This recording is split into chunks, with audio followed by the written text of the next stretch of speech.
ವಿಶ್ವವಿಖ್ಯಾತ ಚೆನ್ನಕೇಶವ ದೇವಾಲಯದಲ್ಲಿ ಪ್ರತಿ ವರ್ಷ ನಡೆಯುವ ಅಪರೂಪದ ಸೂರ್ಯರಶ್ಮಿ ವಿದ್ಯಮಾನ ಈ ವರ್ಷವೂ ಭಕ್ತರ ಗಮನ ಸೆಳೆಯಿತು.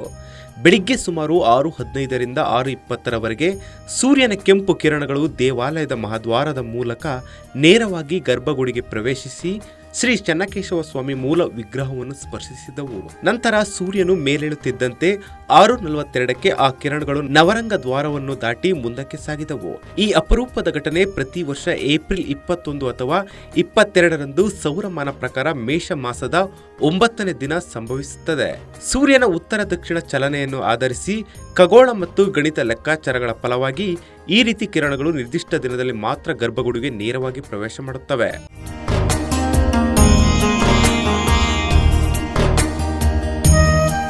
ಸಾಹಿತಿ ಸಂಶೋಧಕ ಡಾಕ್ಟರ್ ಶ್ರೀವತ್ಸ SVT ಮಾತನಾಡಿ, ಇದು ಸಂಪೂರ್ಣವಾಗಿ ಪ್ರಕೃತಿ ಮತ್ತು ಖಗೋಳಶಾಸ್ತ್ರದ ಸಮನ್ವಯದಿಂದ ಉಂಟಾಗುವ ವೈಜ್ಞಾನಿಕ ಘಟನೆ.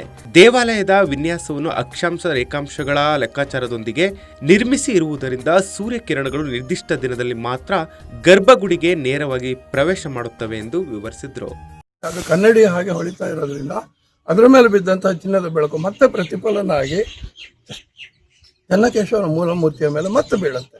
ಈ ರೀತಿ ನಾವು ಅನೇಕ ಬಾರಿ ಆ ಸೂರ್ಯರಶ್ಮಿಯನ್ನು ನೋಡ್ಬೋದು. ಇವತ್ತೇನಾಗಿದೆ ಅಂತಂದ್ರೆ ರಥೋತ್ಸವದ ಸಮೀಪ ಬಂದಿದೆ. ವರ್ಷಕ್ಕೆ 11 ದಿನ ವ್ಯತ್ಯಾಸ ಬರುತ್ತೆ ಅಂತ ಹೇಳಿದ್ನಲ್ಲ. ರಥೋತ್ಸವ ಸಮೀಪ ಬಂದಿರೋದ್ರಿಂದ ಮತ್ತು ಇವತ್ತು ನರಸಿಂಹ ಜಯಂತಿ ಇರೋದ್ರಿಂದ ಉತ್ಸವ ಮೂರ್ತಿಯನ್ನು ಅನಿವಾರ್ಯವಾಗಿ ಮೂಲ ಮೂರ್ತಿಯ ಮುಂಭಾಗದಲ್ಲಿ ಇಟ್ಟಿದ್ದಾರೆ. ಹಾಗಾಗಿ ಇವತ್ತು ವರ್ಷಕ್ಕೆ 3 ವರ್ಷಕ್ಕೆ ಒಂದ್ಸಲ ಇದು ಸಂಭವಿಸೋದು. 3 ವರ್ಷಕ್ಕೆ ಒಂದ್ಸಲ ಮೂಲ ಮೂರ್ತಿಯ ಪಾದಗಳ ಮೇಲೆ ಬೀಳೋಕ್ಕೆ ಬದಲು ಉತ್ಸವ ಮೂರ್ತಿಯ ಪಾದಗಳ ಮೇಲೆ ಬೀಳುತ್ತೆ. ಮುಂದಿನ ವರ್ಷ ನಾವು ಮತ್ತೆ ಮೂಲ ಮೂರ್ತಿಯನ್ನೇ ನೋಡ್ಬೋದು. ಹೀಗೆ ಇದು ಇದೊಂದು ಪ್ರಾಕೃತಿಕ ವಿದ್ಯಮಾನ.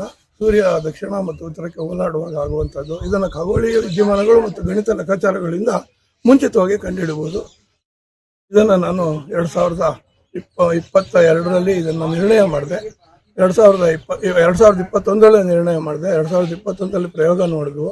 ಕೊನೆಗೆ 2024ರಲ್ಲಿ ದೇವಾಲಯದ ಅಧಿಕಾರಿಗಳು ಬಾಗಿಲು ತೆಗೆದು ಇದನ್ನು ಪರಿಶೀಲನೆ ಮಾಡಿ ಸರಿ ಇದೆ ಅಂತ ಆದಮೇಲೆ ಆಗಿಂದ ಪ್ರತಿ ವರ್ಷ ಏಪ್ರಿಲ್ 21 ಅಥವಾ 22 ಅಂದರೆ ಮೇಷ ಮಾಸದ 9ನೇ ದಿನ ದೇವಾಲಯದ ಬಾಗಿಲನ್ನು ಬೆಳಗಿನ ಜಾವವೇ ತೆರೆದು ದೇವರ ದರ್ಶನ ಮಾಡಿಸಿ ದೇವರ ಮೇಲೆ ಸೂರ್ಯರಶ್ಮಿಗಳು ಬೀಳುವಂಥ ತೀರ್ಥ ರೂಪದಲ್ಲಿ ಇನ್ನೂ ಅಭಿಷೇಕ ಆಗಿಲ್ಲದೆ ಇರೋದ್ರಿಂದ ಜಲತೀರ್ಥ ಕೊಡೋಕ್ಕಾಗೋದಿಲ್ಲ. ಅದರಿಂದ ಕ್ಷೀರವನ್ನು ನೈವೇದ್ಯ ಮಾಡಿ ಕ್ಷೀರತೀರ್ಥವನ್ನು ಕೊಡಲಾಗುತ್ತೆ. ಇದು ಇಲ್ಲಿ ನಡೆದು ಬಂದಿರುವಂತಹ ವಿದ್ಯಮಾನ.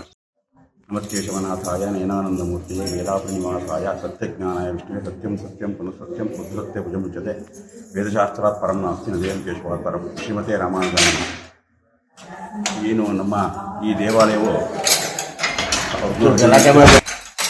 ಪ್ರತಿಷ್ಠೆ ಮಾಡಿರೋ ಇದು ನಮ್ಮ ಶಾಸ್ತ್ರಕ್ಕನುಗುಣವಾಗಿ ಮೇಷ ಮಾಸದ 9ನೇ ದಿನ ಅಕ್ಷಾಂಶ ರೇಖಾಂಶವನ್ನು ಕಡೆಗಣಿಸಿ ದೇವರ ಸೂರ್ಯರಶ್ಮಿಯು ದೇವರ ದೇವಾಲಯದ ಗರ್ಭಗುಡಿಗೆ ಮಹಾದ್ವಾರದ ಮುಖಾಂತರ ಬಂದು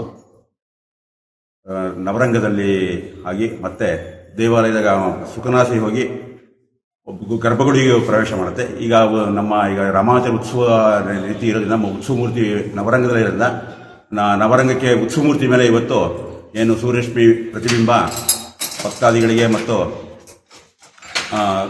ಎಲ್ಲರಿಗೂ ವಿಶೇಷವಾಗಿ ತುಂಬ ಅದ್ದೂರಿಯಾಗಿ ಕಂಡು ಆ ಸೊಬಗನ್ನು ನೋಡಿ ತುಂಬ ಆನಂದ ಪಟ್ಟಿರ್ತಾರೆ. ಇದೇ ರೀತಿ ಪ್ರತಿ ವರ್ಷವೂ ಮೇಷ ಮಾಸದಲ್ಲಿ 9ನೇ ದಿನ ಅಥವಾ ಏಪ್ರಿಲ್ 21 ಅಥವಾ 22 ಬರೋ ಪ್ರತಿ ವರ್ಷವೂ ಬರುತ್ತೆ. ಇದು ಲೆಕ್ಕಾಚಾರ ಹಾಕಿ ಅವರು ಇದ್ರ ಗಣನೆ ಎಲ್ಲ ದೇವಾಲಯಗಳು ಇದರಲ್ಲಿ ಹೆಚ್ಚು ಕಡಿಮೆ ಇರ್ತೈತಿ. ಇದು ತುಂಬ ಇದರಿಂದ ಶಾಸ್ತ್ರೋಕ್ತ ಕಂಡುಹಿಡಿದು ಇದು ನಡೀತಿದೆ. ಪ್ರತಿ ವರ್ಷವೂ ಇದು ತುಂಬ ಅದ್ದೂರಿಯಾಗಿ ನೈವೇದ್ಯ ಮಾಡಿದ ಕ್ಷೀರತೀರ್ಥವನ್ನು ಸರ್ವ ಭಕ್ತಾದಿಗಳು ವಿತರಣೆ ಮಾಡಿ ಭಕ್ತರ ಕೇಶವನ ಅನುಗ್ರಹ ಎಲ್ಲರಿಗೂ ಇರಲಿ ಅಂತ ಈ ಮೂಲಕ ಕೇಶವನ ಪ್ರಾರ್ಥನೆ ಮಾಡ್ತಾ ಸಂಪೂರ್ಣ ನ್ಯೂಸ್, ಇದು ನೊಂದವರ ಧ್ವನಿ.